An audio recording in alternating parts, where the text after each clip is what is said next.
आइए दोस्तों, हम आज क्लास 12 के चैप्टर नंबर 4 यानी कि सारणिक अर्थात डिटर्मिनेंट के पार्ट नंबर 3 की शुरुआत करेंगे, जिसमें हम एनसीईआरटी बुक की प्रश्नावली 4.2 को हल कर रहे थे, जिसमें 9 क्वेश्चन मैंने आपको हल करा दिए हैं। आइए अगले 10वें क्वेश्चन से शुरू करते हैं। इसमें दे रखा है कि ये आपका है, इसको सिद्ध, इस डिटर्मिनेंट को ऐसे सिद्ध करना है कि हल करने पर इसका मान ये आता है। तो हम LHS इसकी उठा लेंगे। LHS इज इक्वल टू, इसको हल करेंगे तो हम R1 को चेंज कर देंगे R1 plus R2 plus R3, तो तीनों को जोड़ देंगे तो हो जाएगा 2 प्लस 2 4x हो जाएगा, प्लस 1 5x प्लस 4 हो जाएगा।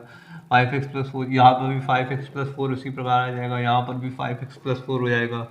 तो पहली रो हो गई है। इसको बाकी को ऐसे रख लेंगे 2x x plus 4 2x 2x x plus 4, तो ये हो गया। अब अगर हम यहाँ से चाहे तो, क्योंकि हमें पता है डिटर्मिनेंट में एक गुण होता है कि उसके किसी भी एक रो या एक कॉलम से पूरे मतलब पूरी रो या पूरे कॉलम से कोई भी संख्या को गुणा भी कर सकते हैं और किसी भी संख्या से भाग करके उसे बाहर भी निकाल सकते हैं।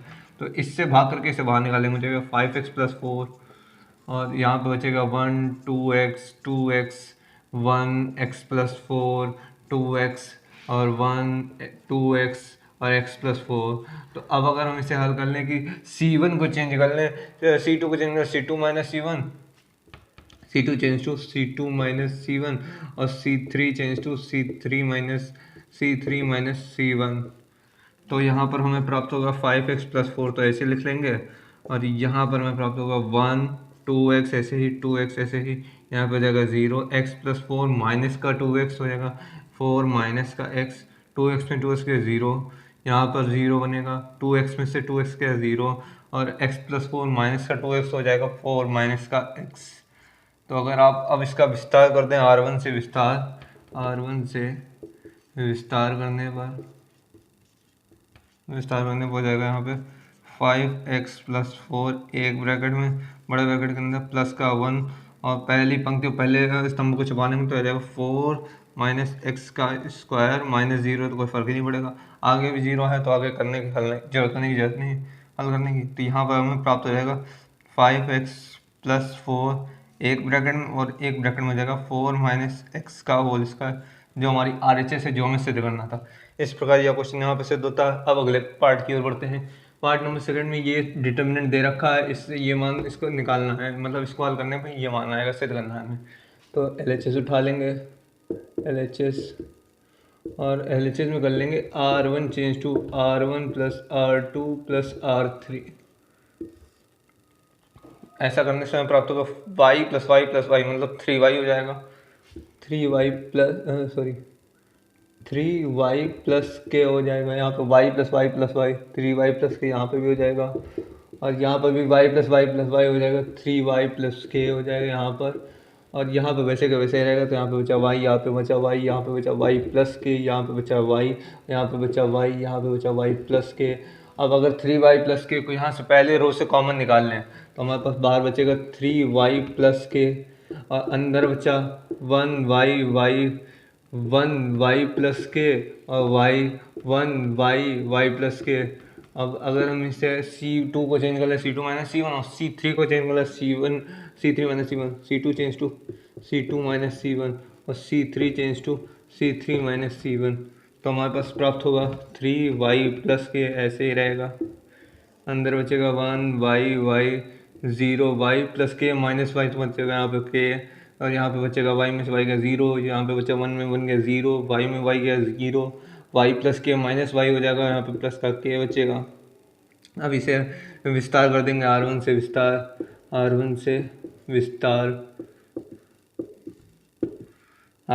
करने पर 3y प्लस के, तो यहाँ पर बड़े ब्रैकेट के अंदर प्लस का 1 ब्रैकेट में के स्क्वायर हो जाएगा और माइनस का 0, आगे 0 है तो गुणा करेंगे तो सब 0 ही हो जाएगा, तो हल करने की जरूरत नहीं। तो यहाँ पर बचा के स्क्वायर, तो यहाँ पे लिख सकते हैं हम के स्क्वायर ब्रैकेट में 3y प्लस के। तो इस प्रकार इसकी ये भी RHS प्रूफ हो गई। इस प्रकार ये क्वेश्चन यहीं पर समाप्त करते हैं। अगले क्वेश्चन की ओर बढ़ते हैं।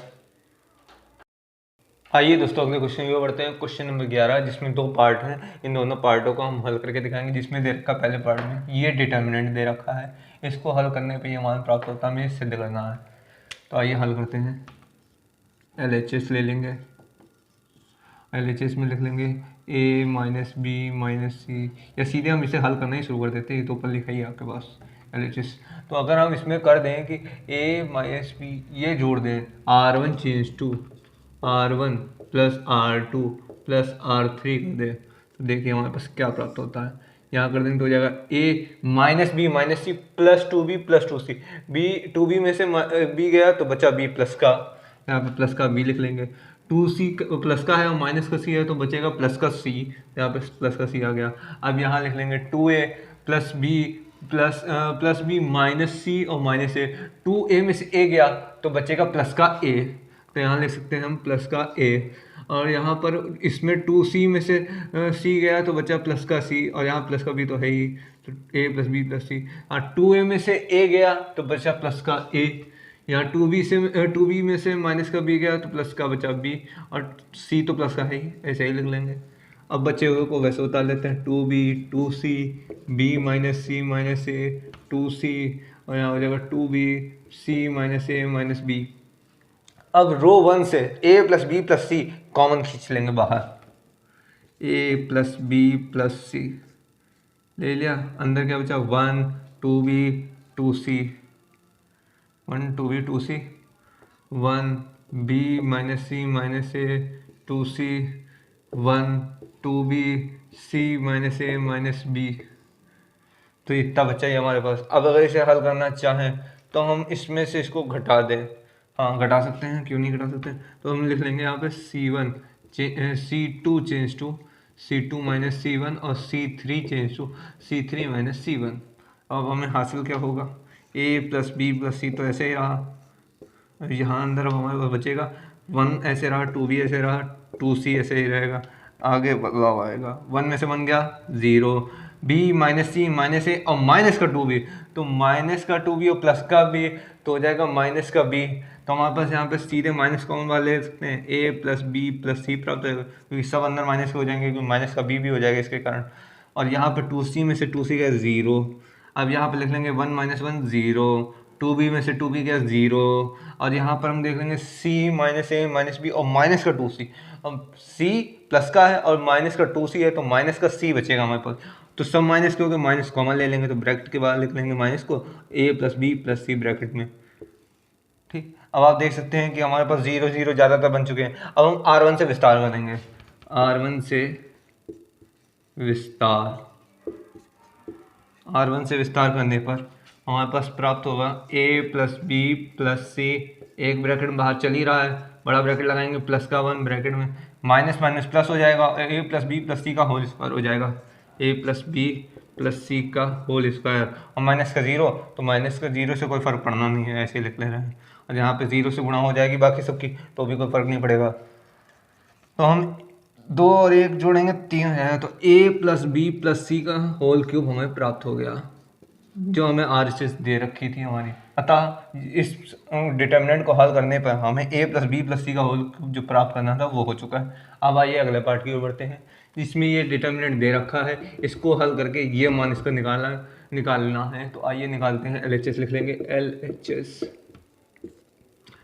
इसको कैसे हल कर लें, अगर हम कर लें इनको, हाँ C1 को चेंज कर लें, C1 plus C2 plus C3, तो हमारे पास प्राप्त होगा x प्लस एक्स 2x हो जाएगा, y प्लस वाई 2y हो जाएगा, z प्लस 2z तो ऑलरेडी लिखा ही है, यहाँ पर हो जाएगा z तो 2z 2x और z प्लस z 2z हो जाएगा, और y प्लस वाई 2y हो जाएगा, 2y प्लस 2z, ये z लिख रखा है यहाँ पर z है, z प्लस z 2z हो जाएगा, x प्लस एक्स 2y हो जाएगा, 2y दे रखा है तो लिख सकते हैं 2x plus 2y plus 2z। और बात बचे हुए को वैसे लिखते हैं y plus Z plus 2x, यहाँ बचेगा x, यहाँ बचेगा y, यहाँ बचेगा y, यहाँ बचेगा z plus x plus 2y। अब पहले कॉलम से 2x plus 2y plus 2z को बाहर निकाल लेते हैं, और इसको भी हम थोड़ा शॉर्ट फॉर्म में लिख लेंगे, ब्रैकेट के बाद 2 लिख लेंगे, x plus Y plus z, और यहाँ प्राप्त होगा 1 1 1 x y plus z plus 2x x y y z plus x plus 2y, ये हो गया हमारे पास प्राप्त। अब हम कर लेंगे R2 में से R1 घटा देंगे, R2 change to R2 minus R1, R2 minus R1, और R3 change to R3 minus R1। तो हमारे पास प्राप्त होगा 2 बाहर x plus Y plus z 1 0 0। हाँ, अब इसको हल कर लेंगे। 2x माइनस एक्स का x बचेगा सिर्फ यहाँ पे पहले ऐसे लिख लेना। ऐसे यहाँ बचेगा x plus Y plus z, x में से x गया 0, y में से y गया 0, और यहाँ पर वो घटाएंगे 2y में y गया, y बचेगा, तो लिख सकते हैं x plus Y plus z. तो जैसे कि आप देख सकते हैं हमारे पास ज़्यादातर 0 प्राप्त हो गया। अब हम इसका C1 से विस्तार कर लेंगे। C1 से विस्तार करने के बाद हमें प्राप्त होगा 2 ब्रैकेट में x plus Y plus Z, एक ब्रैकेट में, बड़े ब्रैकेट में प्लस का 1, अंदर bracket x plus Y plus Z का whole square, x plus Y plus Z का होल स्क्वायर, माइनस का 0, कोई फर्क नहीं पड़ना। तो यहाँ आप लिख सकते हैं क्यूब हो जाएगा 2 ब्रैकेट में x plus Y plus Z का होल क्यूब, जो हमारी RHS है, जो हमें सिद्ध करने को दिया गया था। इस प्रकार ये क्वेश्चन नंबर 11 भी यहीं पे सिद्ध होता है। आइए अगले क्वेश्चन की ओर बढ़ते हैं। ये दोस्तों अगले क्वेश्चन की ओर बढ़ते हैं। क्वेश्चन नंबर 12 और क्वेश्चन नंबर 13, जिसमें एक ये डिटर्मिनेंट दे रखा है। क्वेश्चन नंबर 12 में इससे ये मान्य सिद्ध करना है। आइए इसे हल करते हैं। LHS में लेके चलेंगे। अगर हम इसको कर लें R1 change to R1 plus R2 plus R3, तो हम इसे लिख सकते हैं 1 प्लस एक्स स्क्वायर हो जाएगा। यहाँ पर भी हो जाएगा 1 प्लस एक्स स्क्वायर हो जाएगा। यहाँ पर भी जोड़ेंगे तो 1 प्लस एक्स स्क्वायर हो जाएगा। और यहाँ पर लिख लेंगे एक्स स्क्वायर, यहाँ लिख लेंगे एक्स, यहाँ पे 1, यहाँ पर एक्स स्क्वायर, यहाँ पर एक्स, यहाँ पे 1। तो ये कुछ इस प्रकार हो गया।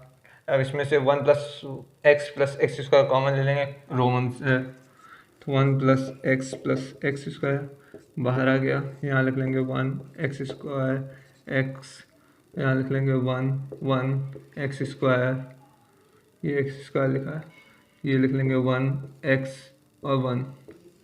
तो अब अगर इसे हल करना चाहें तो हम लिख सकते हैं कि C2 change to C2 minus C1 और C3 change to C3 minus C1। तो हमारा प्राप्त जो होगा 1 प्लस एक्स स्क्वायर, तो ऐसे रहेगा। अंदर बचेगा 1 एक्स स्क्वायर एक्स, 0 हो जाएगा, 1 में से 1 कट के 1 में से 1 कट के 0 हो गया। यहाँ पर 1 माइनस एक्स स्क्वायर हो जाएगा, 1 माइनस एक्स स्क्वायर हो जाएगा, एक्स स्क्वायर माइनस एक्स हो जाएगा, एक्स माइनस एक्स स्क्वायर हो जाएगा, एक्स स्क्वायर हो जाएगा, और यहाँ पे कट के 1 माइनस एक्स हो जाएगा। अब हम R1 से विस्तार कर देंगे। R1 से विस्तार करने पे हमें प्राप्त होगा 1 प्लस एक्स स्क्वायर, एक ब्रैकेट में, बड़े ब्रैकेट में प्लस 1, अंदर लिख लेंगे, इसकी गुणा कराएंगे तो हो जाएगा 1, यहाँ पर जगह माइनस का एक्स, अंदर गुणा करेंगे माइनस का एक्स स्क्वायर प्लस का एक्स क्यूब, यहाँ इधर गुणा करेंगे माइनस का चिन्ह लगेगा, माइनस का एक्स स्क्वायर जगह माइनस का एक्स क्यूब, माइनस का माइनस हो जाएगा प्लस एक्स की पावर 4, यहाँ पर हो जाएगा माइनस का एक्स माइनस प्लस हो जाएगा प्लस का एक्स, और प्लस का एक्स स्क्वायर हो जाएगा, और माइनस का एक्स क्यूब हो जाएगा, बाकी 0 हो जाएगा। अब आइए इसे थोड़ा हल कर लेते हैं, कट्टम कट्टी करते हैं, कौन से जुड़ेगा कौन सा घटेगा। ये एक्स क्यूब और एक्स क्यूब कट गया, ये एक्स स्क्वायर माइनस का प्लस का, ये एक्स स्क्वायर कट गया, ये एक्स क्यूब बच गया, ये एक्स 4 बच गई, एक्स बच गया और 1 बच गया। तो इसे हम लिख लेते हैं 1 प्लस एक्स स्क्वायर, एक ब्रैकेट में, अगले ब्रैकेट में लिख लेंगे 1 minus x cube plus x की पावर 4, एक ब्रैकेट में, ये हो गया। अब आइए मैं इसको यहाँ पे आपको हल करके दिखाता हूँ। बराबर इसकी गुणा अंदर कराऊंगा तो हो जाएगा 1 minus x cube plus x की पावर 4, और एक्स की गुणा कराऊंगा तो हो जाएगा प्लस का एक्स माइनस का एक्स स्क्वायर और माइनस का एक्स की पावर 4 और प्लस की एक्स की पावर 5 हो जाएगी। अब प्लस के एक्स स्क्वायर हो जाएगा, प्लस का एक्स स्क्वायर की इधर गुणा करूँगा माइनस का हो जाएगा एक्स क्यूब, इसकी इधर गुणा करूँगा तो हो जाएगा माइनस एक्स की पावर 5, इसकी गुणा इधर करूँगा तो एक्स की पावर 6 प्लस की हो जाएगी, प्लस की एक्स की पावर 6 हो जाएगी। अब इसको हल कर लेता हूँ, जो कटेगा उसे काट लेता हूँ। एक्स की पावर 5 प्लस की हो इधर माइनस की, तो ये और ये तो कट गया है। ये माइनस का एक्स क्यूब दे रखा है, ये भी माइनस का एक्स क्यूब दे रखा है, तो नहीं कटेंगे। एक्स की पावर 4 माइनस की है प्लस की है, ये दोनों कट गए।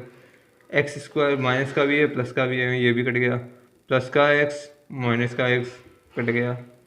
और बचा इतना जो लिख लेता हूँ 1 माइनस 2x क्यूब लिख लेता हूँ माइनस जोड़ के 2x क्यूब, और बचा कुछ प्लस का एक्स की पावर 6, तो हमेशा ऐसे लिख लेते हैं 1 का स्क्वायर प्लस एक्स क्यूब का स्क्वायर माइनस 2 1 और एक्स क्यूब, तो A square plus B square minus 2ab देख सकते हैं, ए माइनस बी का होल स्क्वायर 1 माइनस एक्स का होल।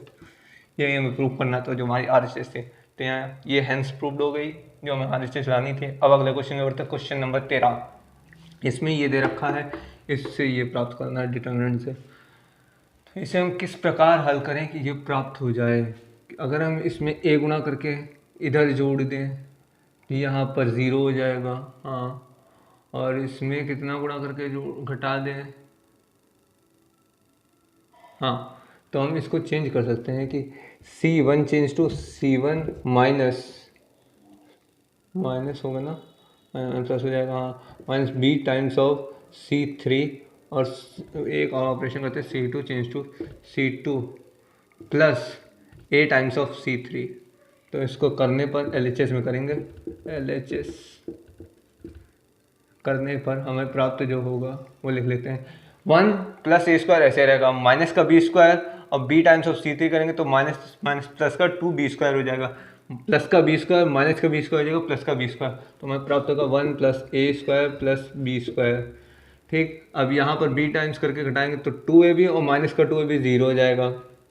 यहाँ पर बी टाइम्स करेंगे तो हो जाएगा 2b माइनस बी और प्लस का ए स्क्वायर प्लस का बी स्क्वायर, 2b में से b गया, सॉरी, तो यहाँ पर जो हमें लिखेगा वो मैं लिख के दिखा रहा हूँ 2b माइनस का b प्लस का ए स्क्वायर बी और प्लस का बी क्यूब।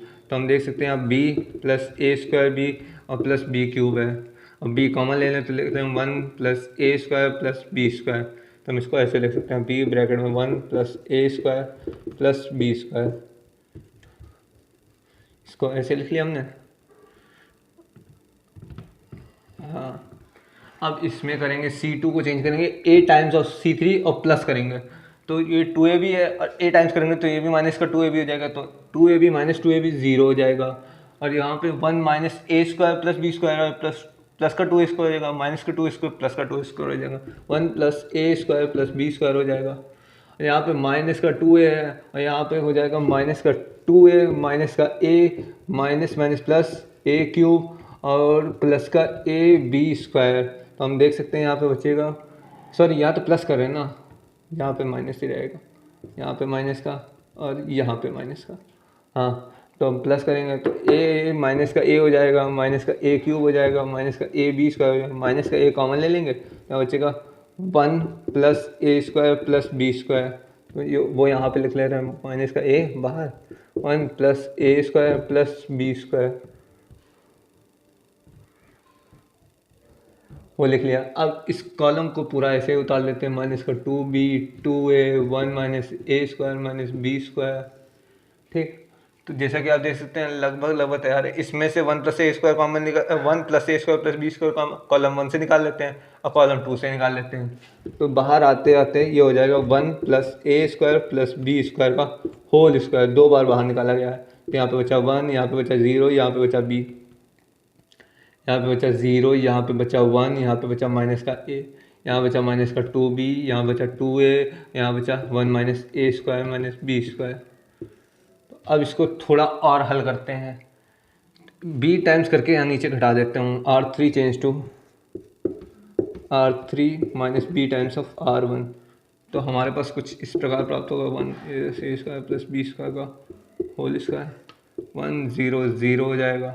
ठीक, 0 का कोई फ़र्क नहीं पड़ेगा, तो यहाँ पे 0 रहा 1 रहा माइनस ए रहेगा। यहाँ पर ए टाइम क्या कहते हैं बी टाइम्स करके घटा रहे हैं, तो हमारे पास प्राप्त होगा 1 माइनस ए स्क्वायर माइनस बी स्क्वायर, और बी टाइम्स करके घटा रहे हैं तो यहाँ पे प्राप्त हो जाएगा माइनस का 2b स्क्वायर माइनस का 2b स्क्वायर। सही है, सॉरी माइनस में प्लस हो जाएगा ना, ऑलरेडी माइनस है और माइनस कर रहे हैं, तो हो जाएगा 1 माइनस ए स्क्वायर प्लस बी स्क्वायर हो जाएगा। और हम एक और काम कर सकते हैं, साथ में एक ऑपरेशन और कर लें, R3 change to R3 plus a times of R2, तो यहाँ पे भी ज़ीरो हो जाएगा और यहाँ पे बचेगा 2 भी माइनस का, यहाँ पे बचेगा प्लस का 2 है, यहाँ बचेगा 1 plus A square plus B square, क्योंकि यहाँ पे 2a स्क्वायर हो जाएगा और माइनस का a स्क्वायर तो प्लस का 2a स्क्वायर हो जाएगा। अब अगर हम इसका C1 से विस्तार कर देंगे, C1 से विस्तार, C1 से विस्तार करने पर हो जाएगा 1 plus A square plus B square, एक ब्रैकेट में का होल स्क्वायर प्लस का 1 ब्रैकेट में 1 plus A square plus B square और बाकी का जीरो हो गया। तो हम इसे लिख सकते हैं 1 plus A square plus B square का होल क्यूब, जो RHS है, यही हमें प्रूव करना था। इस प्रकार क्वेश्चन नंबर 12 और क्वेश्चन नंबर 13 यहीं पे समाप्त होते हैं। अब अगले क्वेश्चन की ओर बढ़ते हैं। आइए दोस्तों, प्रश्नावली के लास्ट 3 क्वेश्चनों को बच्चे जो हैं उनको भी हल कर लेते हैं और उसके साथ इस प्रश्नावली को यहीं पे ख़त्म कर देंगे। पहले नंबर पे 14वां क्वेश्चन दे रखा है कि ये डिटर्मिनेंट दे रखा है, इसको हल करके ये मान निकालना है। तो आइए इसको हल करते हैं। LHS, इसको हल करने के लिए हम क्या कहते हैं, कॉलम 1, कॉलम 2 और कॉलम 3। कॉलम 1 से ए को कॉमन निकालेंगे, कॉलम 2 से बी को और कॉलम 3 से सी को। तो हम लिख सकते हैं a dot b dot c, बाहर आ गया ए प्लस 1/a, यहाँ बचेगा b, यहाँ बचेगा c, यहाँ से अगर b कॉमन निकाला यहाँ बचा a, यहाँ बचा b प्लस 1/b, यहाँ बचा c, यहाँ से c को कॉमन निकाला तो a बचा, b बचा और c प्लस 1/c बचा, सॉरी c प्लस 1/c है, 1/c बचा। तो अब हमने निकाल लिया है। अब हम ऐसे करेंगे कि इस a को रो 1 में गुणा करवाएंगे, इस b को रो 2 में और इस c को रो 3 में। तो अब अंदर भी भेज देंगे इसे वापस। तो यहाँ पर जाएगा a plus A square plus 1, यहाँ ए स्क्वायर और यहाँ पर भी ए स्क्वायर, यहाँ हो जाएगा b square plus 1 b square, यहाँ हो जाएगा सी स्क्वायर, यहाँ हो जाएगा सी स्क्वायर प्लस 1। तो जैसा कि आप देख सकते हैं, अब हम कर लेंगे रो 1 को चेंज कर लेंगे, row 1 plus row 2 plus row 3, row 1 plus row 2 plus row 3, 1 plus A square plus B square, यहाँ सॉरी बी स्क्वायर होगा, यहाँ पे 1 plus A square plus B square plus C square हो जाएगा, यहाँ हो जाएगा बी स्क्वायर, यहाँ हो जाएगा सी स्क्वायर, यहाँ पे भी हो जाएगा 1 plus A square plus B square plus C square, यहाँ हो जाएगा बी स्क्वायर प्लस 1, यहाँ हो जाएगा सी स्क्वायर, यहाँ हो जाएगा 1 plus A square plus B square plus C square, यहाँ हो जाएगा बी स्क्वायर, यहाँ हो जाएगा सी स्क्वायर प्लस 1। अब इसको कॉमन खींच लेंगे बाहर, 1 plus A square plus B square plus C square, ये बाहर आ गया। यहाँ बचा 1 बी स्क्वायर सी स्क्वायर, यहाँ बचा 1 बी स्क्वायर प्लस 1, यहाँ हो जाएगा सी स्क्वायर, यहाँ बचा 1 बी स्क्वायर सी स्क्वायर प्लस 1। तो जैसा कि आप देख सकते हैं, इसको थोड़ा सॉल्व कर लेंगे, इधर सॉल्व करके दिखा देता हूँ। C2 को चेंज कर लेंगे, C2 माइनस C1 और C3 को चेंज कर लेंगे, C3 माइनस C1। तो यहाँ पे प्राप्त होगा, बाहर तो 1 plus A square plus B square plus C square चल ही रहा है, ये चल रहा है। यहाँ हो जाएगा 1, यहाँ हो जाएगा बी स्क्वायर, यहाँ हो जाएगा सी स्क्वायर, यहाँ हो जाएगा 0, यहाँ बी स्क्वायर घटाएंगे तो यहाँ बचेगा 1, यहाँ बचेगा 0, यहाँ घटाएंगे तो हो जाएगा 0, यहाँ घटाएंगे तो हो जाएगा 0, यहाँ घटाएंगे तो हो जाएगा 1। तो अब इसको विस्तार कर देंगे, R1 से विस्तार, R1 से विस्तार, तो विस्तार करने पर 1 plus A square plus B square plus C square हो गया, एक ब्रैकेट में बड़े ब्रैकेट में प्लस 1, इसकी 1 माइनस 0, वहीं आ गया answer 1 plus A square plus B square plus C square, यही हमें प्रूव करना था RHS। इस हिसाब से क्वेश्चन नंबर 14 भी यहीं पर समाप्त हुआ। अब आइए क्वेश्चन नंबर 15 की ओर बढ़ते हैं। इसमें कहा गया है, यदि ए एक 3x3 कोटि का वर्ग आव्यूह है तो मॉडुलस ऑफ के डॉट ए का मान क्या होगा। के मॉडुलस ए, के क्यूब मॉडुलस ए, या के स्क्वायर मॉडुलस ए, या के 3k मॉडुलस ए। तो आइए सवाल करते हैं। पहले 3x3 कोटि का आव्यूह मान लेते हैं। सॉल्यूशन माना ए बराबर A1 B1 C1 A2 B2 C2 A3 B3 और C3, एक नए प्रकार का आव्यूह हमने मान लिया, वर्ग आव्यूह है ना, मान लिया। अब हम इसमें के से गुणा कराएंगे, तो के ए हो गया बराबर, अंदर गुणा कराएंगे हो जाएगा के A1 के A2 और के A3, के B1 के B2 के B3 के C1 के C2 के C3 हो जाएगा।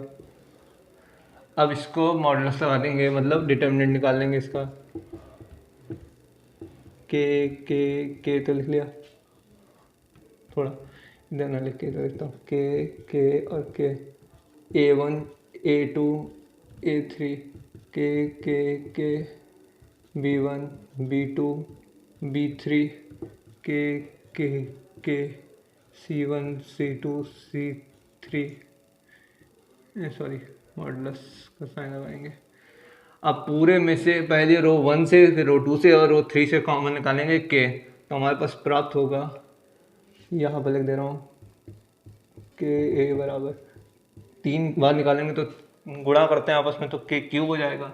और यहाँ बचेगा A1 A2 और A3 B1 B2 B3 C1 C2 C3। ये किसका मान है आपने देखा ही है, ए का है, तो हम इसे लिख सकते हैं के ए का मॉडुलस बराबर के क्यूब मॉडुलस ऑफ ए, यानी कि आंसर नंबर सी इसका एकदम करेक्ट आंसर हो गया। इस प्रकार क्वेश्चन नंबर 15 भी यहाँ पर समाप्त हुआ। आइए अगले क्वेश्चन बढ़ते हैं। क्वेश्चन नंबर 16, निम्न में से कौन सा कथन सही है कि सारणिक यानी डिटर्मिनेंट एक वर्गाव्यूह है? आव्यूह तो नहीं होता है, एक सिंपल चीज़ होता है, मतलब वर्गाव्यूह, पर वर्गाव्यूह हमें निकालना होता है। अगर आव्यूह के रूप में लिखना होता है तो डिटर्मिनेंट का खोज ही क्यों करी जाती है? सारणिक एक आव्यूह में संबंध, आव्यूह से संबंध एक संख्या है। कौन से आव्यूह? आव्यूह तो बहुत प्रकार के होते हैं, शून्य आव्यूह, वर्ग आव्यूह या तत्समक आव्यूह, तो उससे भी पूरी परिभाषा स्पष्ट नहीं होती। सारणिक एक वर्ग आव्यूह से संबंध एक संख्या है, ये एक बात सही है कि सारणिक होता है वो एक वर्ग आव्यूह, मतलब लेते हैं हमेशा वर्ग आव्यूह लेते हैं, उससे संबंध एक संख्या है। तो इसका सही आंसर होगा क्वेश्चन पार्ट नंबर सी। तो इस प्रकार यह एक्सरसाइज यहीं पे समाप्त होती है। तब तक के लिए नमस्कार। अगले वीडियो में मैं आपको अगली एक्सरसाइज के साथ मिलता हूँ।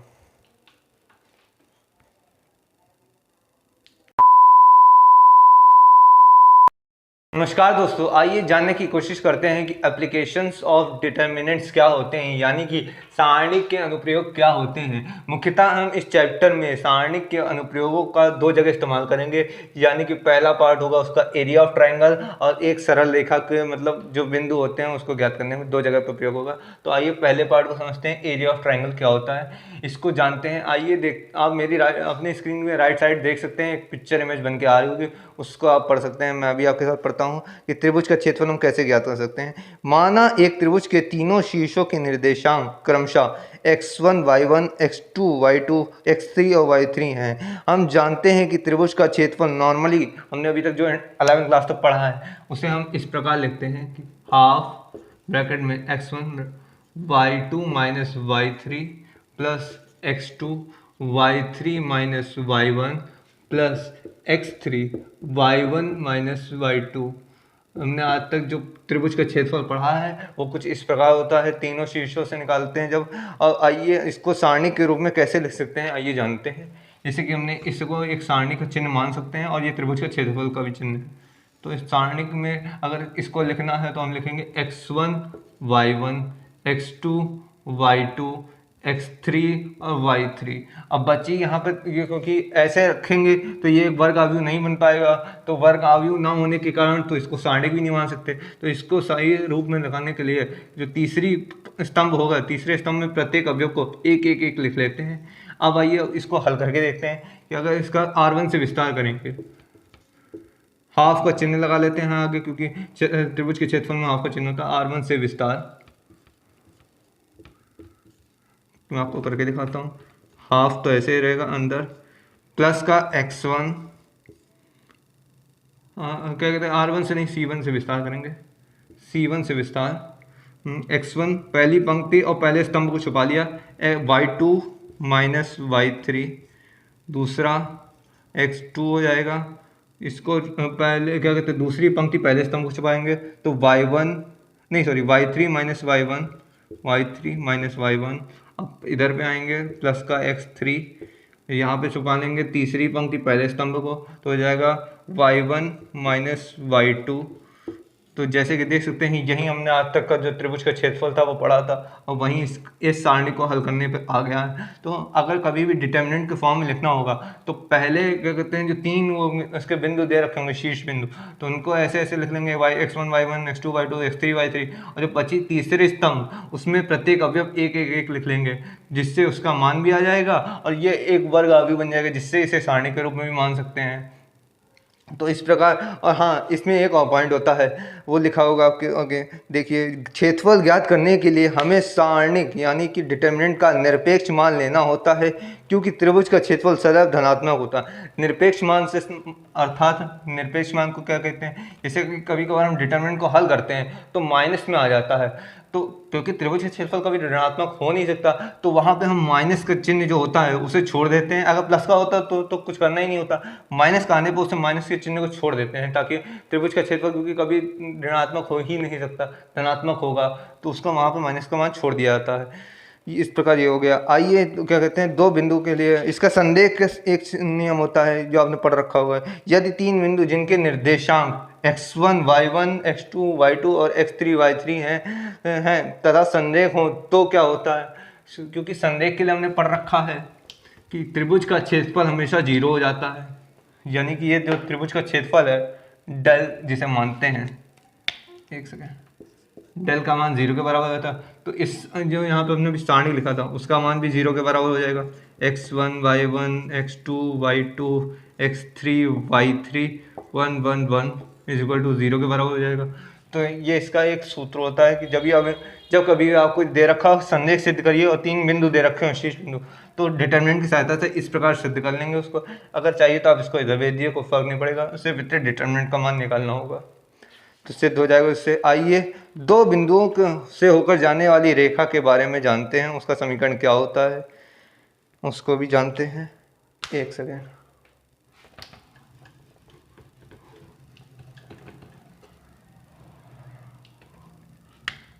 पार्ट नंबर 2, दो बिंदु से होकर जाने वाली, बिंदु से होकर जाने वाली रेखा का समीकरण, शॉर्ट फॉर्म में लिख दे रहा हूँ। इसको कैसे निकालते हैं तो परिभाषा समझते हैं, वो आपको राइट साइड में दिख जाएगी। माना दो बिंदु a x1 y1 है, b x2 y2 है से होकर जाने वाली रेखा का समीकरण ज्ञात करना है। यदि ए बी एक सरल रेखा पर स्थित हैं तो एक बिंदु p जो होगा p, मतलब पहले नंबर पे जो a बिंदु है वो x1 y1 है, b बिंदु है x2 y2 है, तो इसको एक रेखा के रूप में बना लेंगे। x1 ये a हो गया, ये हो गया b, यहाँ पे लिख लेंगे x1 y1, ये हो गया x2 y2, और एक बिंदु यहाँ पे कोई p स्थित है जिसका निर्देशांक है x y। तो अब इसको मतलब क्या कहते हैं, एक रेखा का समीकरण निकालने के लिए, क्योंकि अगर ये एक तल में स्थित हैं तो ये संरेख होंगे ना, तो संरेख के नियम से इसको सिद्ध कर लेंगे।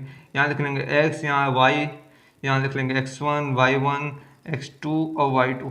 जब दो बिंदु दे रखे हों तो पहले नंबर पे उसके सिंपल रूप में लिख लेंगे xy, और फिर x1 y1 x2 y2 लिख लेंगे, और बचा हुआ 1 1 1 वैसा ही रहेगा, इक्वल टू 0 रख के देख लेंगे। जब इस डिटर्मिनेंट को हल करेंगे तो रेखा का समीकरण हमें प्राप्त हो जाएगा, और ये एक संदेह होने का भी एक प्रतिबंध है जब क्या कहते हैं ऐसे कोई तीन बिंदु दे रखे हों। तो इस प्रकार ये यहीं पे समाप्त होता है। आइए दोस्तों एनसीईआरटी बुक की प्रश्नावली 4.3 को हल करते हैं। इसके पहले क्वेश्चन के तीन पार्ट्स हैं, इनमें ये तीन बिंदु दे रखे हैं, हर पार्ट में इसके क्या कहते हैं त्रिभुज का क्षेत्रफल निकालना है। त्रिभुज के शीर्ष बिंदु हैं ये, इनका क्षेत्रफल निकालने का तरीका मैंने आपको भी बताया था। आइए इसको हल करके देखते हैं। त्रिभुज का क्षेत्रफल equal to half x1 y1 मतलब 1 0, x2 y2 6 0, x3 y3 4 3। ये सूत्र को याद कर लेना है कि x1 y1 x2 y2 x3 y3, और बच्चे में 1 1 1 1 1 1। अब इस डिटर्मिनेंट को हल करेंगे और त्रिभुज का क्षेत्रफल आ जाएगा। हल करेंगे 1/2, इसको कर दूंगा मैं r1 से विस्तार से विस्तार करने पर R1 से विस्तार किया प्लस का 1 ब्रैकेट में पहली पंक्ति पहले स्तंभ को छुपाएंगे तो 0 हो जाएगा, माइनस का 3 हो जाएगा, प्लस 0 ही रहेगा, प्लस 1 हो जाएगा, या प्लस ना लगा के माइनस लगा दो क्योंकि यहाँ पे माइनस होता ही है शायद। हाँ प्लस का 1, पहली पंक्ति तीसरे स्तंभ को छुपा लेंगे, 6 या 18 माइनस 0। अब इसको हल कर लेंगे तो हमारे पास मान आएगा 1/2 ब्रैकेट में माइनस का 3 प्लस का 18, 18 में से 3 गया 15/2, त्रिभुज का क्षेत्रफल आ गया 15/2 वर्ग इकाई। जब मात्र कुछ ना पता हो तो ये लिखेंगे वर्ग इकाई। इस प्रकार पहला पार्ट हल हो गया। दूसरा पार्ट को हल करते हैं। इसमें त्रिभुज का क्षेत्रफल निकालेंगे, हाफ डिटर्मिनेंट का साइन लगाएंगे, 2 7 यानी x1 y1 x2 y2 x2 y2 और x3 y3 10 8, यहाँ पे 8 अच्छे से लिख देना, 1 1 1। जैसा कि आप देख सकते हैं कि ये डिटर्मिनेंट बन गया है। इसको हल कर लेते हैं, बराबर में हाफ, इसका R1 से ही विस्तार करता हूँ, R1 से विस्तार तो प्लस का 2 ब्रैकेट में पहली पंक्ति पहले स्तंभ छुपाया तो 1 माइनस का 8, 1 माइनस का 8 माइनस का 7, पहली पंक्ति दूसरे स्तंभ को छुपाया 1 माइनस का 10 और प्लस का 1 हो जाएगा, पहली पंक्ति तीसरे स्तंभ को छुपाएंगे तो 8 माइनस 10, 8 माइनस 10, तो डल का मान आएगा हाफ ब्रैकेट में 8 में 1 में से 8 गया, माइनस का बचा 7, 7 दूनी 14 हो जाएगा, माइनस का 14, 7 दूनी 14 हुआ, माइनस का 9 और माइनस का हो जाएगा प्लस का हो जाएगा 63, 7 में 63 होता है। 8 में से 10 गया, माइनस का 2, यहाँ बचेगा माइनस का 2, तो इधर इधर जुड़ेगा तो बचेगा हाफ। 63 में से 16 गया, 63 माइनस 16, 13 में से 6 गया बचा 7, यहाँ बचा 5, 5 में से 1 गया 4, 47 बचा, 47, तो टल का मान आ गया 47/2 वर्ग इकाई, 47/2 वर्ग इकाई। तो इस प्रकार ये मान भी हल हो गया। आइए तीसरे पार्ट की ओर बढ़ते हैं। इसमें ये 3 बिंदु दे रखे हैं। त्रिभुज का क्षेत्रफल is equal to half determinant का sign x1 y1 x2 y2 x3 y3 1 1 1। इसको हल करते हैं तो इसको हल करने पर आएगा मान हाफ, माइनस का 2 हो जाएगा, माइनस प्लस माइनस हो जाएगा, माइनस का 2, पहली पंक्ति और पहले स्तंभ को छुपाएंगे। R1 से विस्तार कर रहे हैं, R1 से विस्तार, पहली पंक्ति पहले स्तंभ को छुपाएंगे तो 2 हो जाएगा, माइनस माइनस प्लस का 8 हो जाएगा, 8 है, माइनस माइनस प्लस का 3 हो जाएगा, पहली पंक्ति दूसरे स्तंभ को छुपाएंगे 3 एकम 3 हो जाएगा और माइनस का 1 हो जाएगा, प्लस का माइनस माइनस प्लस का 1 हो जाएगा, यहाँ बचेगा प्लस का 1 ब्रैकेट के अंदर पहली पंक्ति तीसरे स्तंभ को छुपाएंगे, माइनस का 24 हो जाएगा और माइनस का 2 प्लस का 2 हो जाएगा, तो कुल मिला के मान आएगा हाफ, 8 2 10, 10 माइनस का 20 हो जाएगा, माइनस का 20, 3 प्लस 1 4, 4 3 12, प्लस का 12, इधर गया माइनस का 22 बचा तो यहाँ पर माइनस का 22 हो जाएगा, माइनस का 22 माइनस का 20 हो जाएगा, माइनस का 42 और माइनस का 42 में से प्लस का 12 करेंगे तो प्लस माइनस का 30 आ जाएगा, तो माइनस का 30/2 डल का मान आ जाएगा।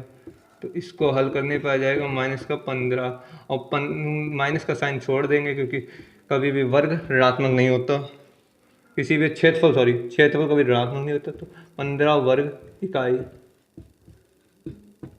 इस प्रकार ये पहले क्वेश्चन के तीनों पार्ट हल हो गए। आइए अगले क्वेश्चन की ओर बढ़ते हैं। आइए दोस्तों अगले क्वेश्चन की ओर बढ़ते हैं। क्वेश्चन नंबर 2 और क्वेश्चन नंबर 3। क्वेश्चन नंबर 2 में कहा है कि दर्शाइए कि बिंदु, ये 3 बिंदु दे रखे हैं, संरेख हैं। तो संरेख की एक प्रॉपर्टी होती है, त्रिभुज का क्षेत्रफल जो होता है वो 0 होता है। तो आइए निकालते हैं त्रिभुज का क्षेत्रफल, सॉल्व करते हैं। त्रिभुज का क्षेत्रफल निकालेंगे, अगर 0 आ गया तो संरेख है, x1 y1 x2 y2 x3 y3, तो आएगा a b plus c, b c plus a और c a प्लस b, यहाँ बचा 1 1 1, त्रिभुज का क्षेत्रफल निकाल लो, हाफ ब्रैकेट के अंदर प्लस का ए, पहला R1 से विस्तार है, R1 से विस्तार है, R1 से विस्तार करने पहली बंदी और पहले स्तंभ को छुपा दो, C प्लस ए माइनस बी प्लस सी, एक ब्रैकेट के अंदर, इसके अंदर लिख लेंगे पहली पंक्ति दूसरे स्तंभ को छुपा लो, बी माइनस सी हो गया, ठीक। अब प्लस 1 पहली पंक्ति तीसरे स्तंभ को छुपा लो तो हो जाएगा A B plus B square minus C square minus A C, ठीक। अब इसको थोड़ा हल कर लेते हैं, हाफ, तो अगर a से a गया, c माइनस बी बचा, तो यहाँ हो जाएगा a c minus B A minus का बी स्क्वायर माइनस का C, B square minus C square plus का सी स्क्वायर हो जाएगा, प्लस का ए बी प्लस का बी स्क्वायर माइनस का सी स्क्वायर माइनस का ए सी, आपस में हल कर लेते हैं, ए सी प्लस का माइनस का कट गया, सी स्क्वायर माइनस का प्लस का कट गया, बी स्क्वायर प्लस का बी स्क्वायर माइनस का कट गया, ए बी प्लस का माइनस का कट गया, तो क्षेत्रफल टोटल हो गया 0। अतः तीनों बिंदु संरेख हैं, तीनों बिंदु संरेख हैं, जो कि हमें सिद्ध करना था, हेंस प्रूव्ड। प्रत्येक में k का मान ज्ञात कीजिए यदि त्रिभुज का क्षेत्रफल 4 वर्ग इकाई हो जहां शीर्ष बिंदु निम्न है। ये 3 दिन रखे हैं, पहला पार्ट हल करते हैं। ए तो त्रिभुज का क्षेत्रफल दे रखा है हमें, half x1 y1 x2 y2 और x3 y3, k 0 4 0 0 2 1 1 1 और क्षेत्रफल दे रखा है 4 वर्ग इकाई। तो जब इसको लिखेंगे तो प्लस माइनस का साइन लगा लेंगे, 4 हाफ दे रखा ही है, यहाँ पर लिख लेंगे k 4 0 0 0 2 1 1 1, इस 2 को इधर ले जाएंगे तो प्लस माइनस का हो जाएगा 8, इसको हल कर लेंगे, हो जाएगा k बराबर में R1 से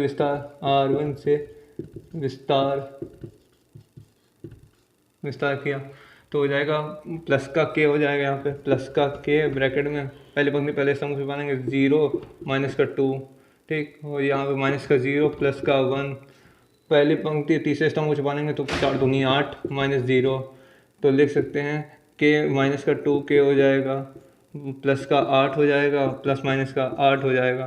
तो 2 भागों में इसको तोड़ सकते हैं, या तो प्लस का 8 इजक्वल टू माइनस का 2k प्लस का 8, और यहाँ पे माइनस का 8 इजक्वल टू माइनस का 2k प्लस का 8, तो इसको इधर ले जाएंगे तो 8 8 कट गया, 0 हो जाएगा, तो k का मान आ जाएगा 0, और या तो यहाँ पे इधर ले जाएंगे तो माइनस का 16 हो जाएगा इजक्वल टू माइनस का 2k हो जाएगा, 2k कट गया और माइनस माइनस कट गया तो 8 आएगा, k का मान या तो 8 आ जाएगा।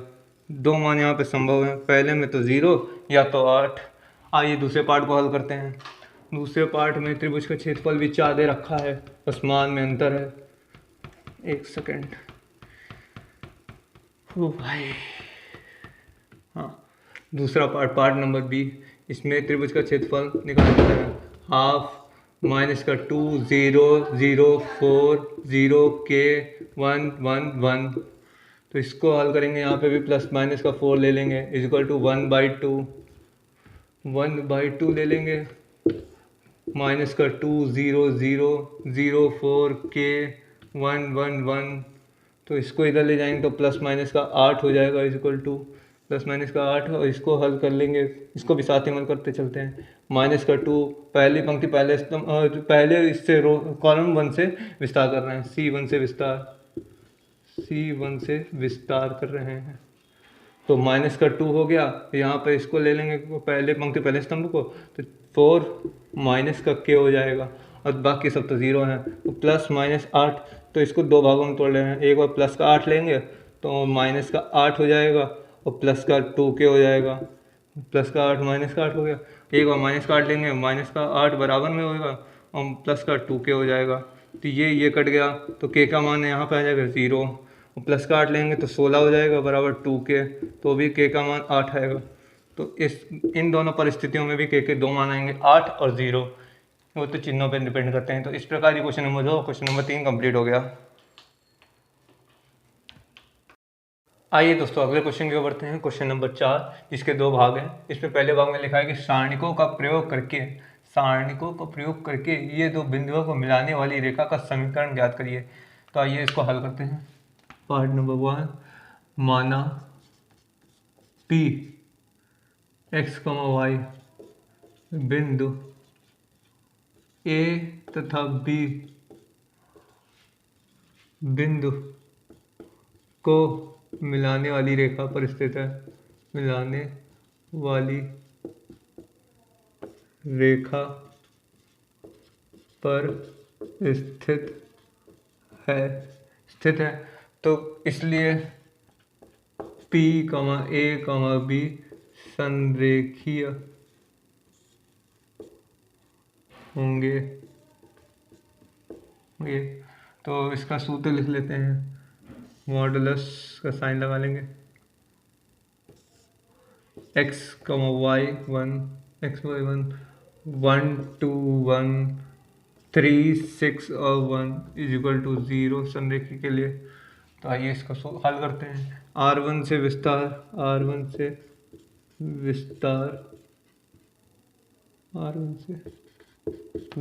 करते हैं तो x प्लस का रहेगा। पहली पंक्ति पहले स्तंभ को छुपा लेंगे। 2 एकम 2 और माइनस का 6, फिर माइनस का y, पहली पंक्ति दूसरे स्तंभ को छुपा लेंगे तो 1 एकम 1 माइनस का 3, और पहली पंक्ति तीसरे स्तंभ को छुपा लेंगे। प्लस का मतलब क्या, 6 एकम 6 माइनस का 6 इक्वल टू 0। यहाँ हो जाएगा माइनस का 4x, यहाँ हो जाएगा माइनस का 2 और प्लस का 2y, माइनस का 2 के प्लस का 2y इक्वल टू 0, क्योंकि ये 6 0 हो जाए, 6 0। तो अब इसको इधर ले जाना। 2y इक्वल टू 4x, कह सकते हैं y बराबर 2x। तो यह एक रेखा का समीकरण हो गया, y बराबर 2x, x और y के पदों में हो गया। अब आइए अगले पार्ट को करते हैं। इसमें दे रखा है कि डिटर्मिनेंट का प्रयोग करके ये दो बिंदुओं को मिलाने वाली रेखा का समीकरण ज्ञात करते हैं। सेम वही तरीका अपनाएंगे जो अभी अपनाया था कि माना P ब्रैकेट में x, y बिंदु A तथा B बिंदु को मिलाने वाली रेखा पर स्थित है, इसलिए P, A और B संरेखीय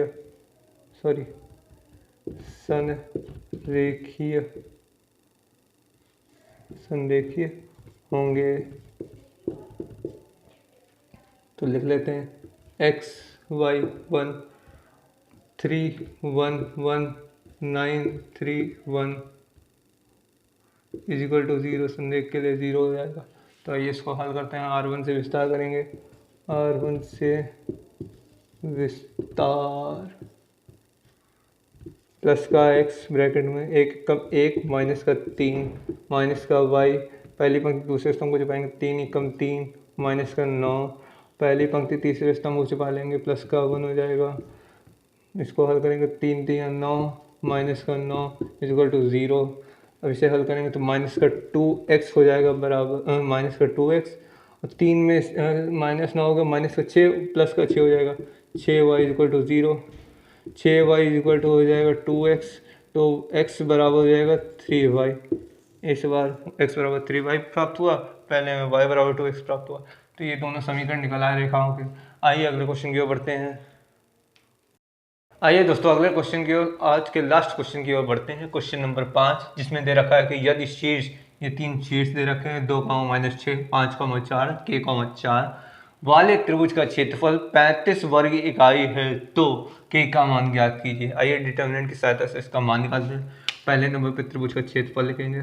त्रिभुज का क्षेत्रफल हाफ, डिटर्मिनेंट का साइन, x1 y1 2 -6 5 4 k 4 1 1 1 ये है।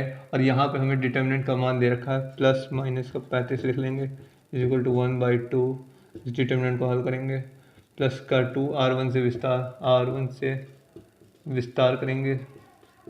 R1 से विस्तार करने पर प्लस का 2 ब्रैकेट में पहली पंक्ति पहले स्तंभ को छुपाएंगे। 4 एकम 4 माइनस का 4 हो जाएगा, और फिर माइनस का माइनस प्लस हो जाएगा 6, पहली पंक्ति दूसरे स्तंभ को छुपाएंगे तो 5 माइनस का के हो जाएगा, 5 माइनस का के हो गया, प्लस 1 पहली पंक्ति तीसरे स्तंभ को छुपाएंगे 5 4 5 को 20 और माइनस का 4 के हो जाएगा, और ये 2 इधर चला जाएगा तो हो जाएगा प्लस माइनस का 70 इक्वल टू, ये तो ज़ीरो हो गया, ये हो जाएगा 30 माइनस का 6 के प्लस 20 माइनस का 4 के, 30 20 हो गया 50, और माइनस का हो जाएगा 10 के। तो एक बार प्लस माइनस का 70 और लिख लेते हैं, और फिर अब दो भागों में से बांट लेंगे, प्लस का 70 होगा बराबर 50 माइनस का 10 के, एक बार होगा माइनस का 70 बराबर 50 माइनस का 10 के, प्लस का 70 होगा तो हो जाएगा 20 बराबर माइनस का 10 के, हल करेंगे तो 10 के हो जाएगा माइनस का 2, ये के का एक मान आ गया, इसको इधर लाएंगे तो माइनस का 120 हो जाएगा इक्वल टू माइनस का 10 के, माइनस से माइनस कट गया और ये गया तो 12 बराबर के, तो के का एक मान 12 हो गया, प्लस का 12 एक माइनस माइनस का 2 हो गया, तो जो कि हमारे चौथे पार्ट में देख सकता है। तो पांचवें क्वेश्चन का चौथा पार्ट एकदम सही आंसर होगा। इस प्रकार यह प्रश्नावली भी यहीं पे समाप्त होती है। तब तक के लिए नमस्कार। अगले वीडियो में मैं आपको अगली प्रश्नावली के साथ मिलता हूँ।